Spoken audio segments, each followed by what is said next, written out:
Hello viewers, I'm Advocate Kia Rawat from Lexis & Company. Today I'm going to talk about the concept of bail and its procedure and its types. So whenever any person is arrested in India, the first question for which they run to their lawyers is the bail procedure. In India, bail is devised as a technique for effecting a synthesis of two basic concepts of human rights of the accused persons.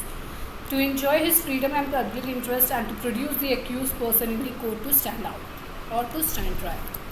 Bail is a judicial release of an accused person from custody on the condition that the accused person will appear in the court at a later date. In India, criminal offences are broadly defined in bailable and non-bailable offences.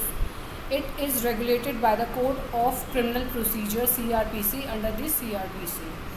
Bail can be granted to an accused person either by police or by the judicial magistrate. It again depends upon the bailable and non-bailable offence. If the offence is bailable, then the person can directly get bail from the police custody, and if it is non-bailable, then the person will get the bail from the judicial magistrate. So this is the basic difference between bailable and non-bailable offences. Now coming to the types of bail in India.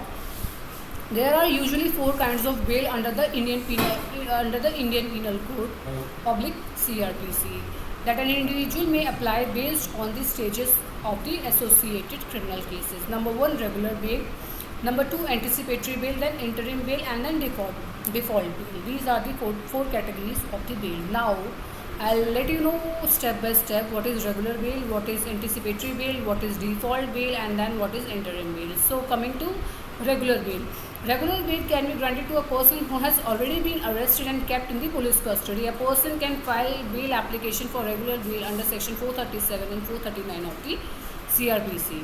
Regular bail is divided into two types based on the offence. Now, regular bail for bailable offences, section 436 talks about the bail procedure in case the bailable offences, whereas section 437 talks about the regular bail in case of non-bailable offences. Now, anticipatory bail.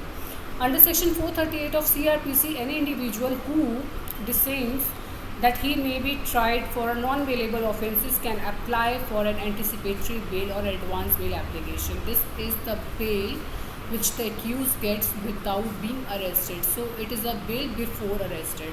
This is what anticipatory bail. Now, interim bail. At the same such this type of bail is granted temporarily. It is a temporary form of bail. The interim bail is granted to the accused before the hearing for a regular or anticipatory bail granted. This is primarily because furnishing documents from the lower court to the high court takes time.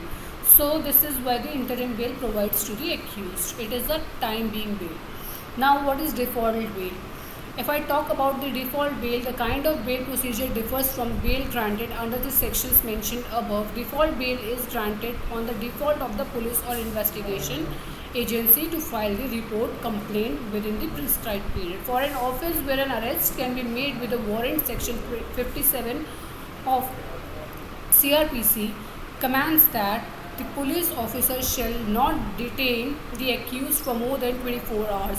It is but natural that it is a law which states that once you arrest an accused, you cannot put the person in the judicial custody in the lockup for more than 24 hours. After 24 hours, you have to produce that particular person in front of the magistrate. That is a rule given under CRPC. So, if the investigation is not concluded and the charge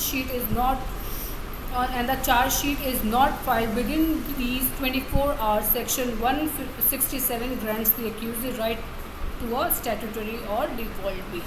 I hope you are clear with the concept of bail under CRPC. If not, then do let me know about it and I'll clear all your doubts regarding the bail and its types and what are the stages and what are bailable and non-bailable offences and how can you proceed for the bail in the bailable offences and in the non-bailable offences. Till then, take care of yourself. I'll see you guys super soon in my next video with some other legal topics.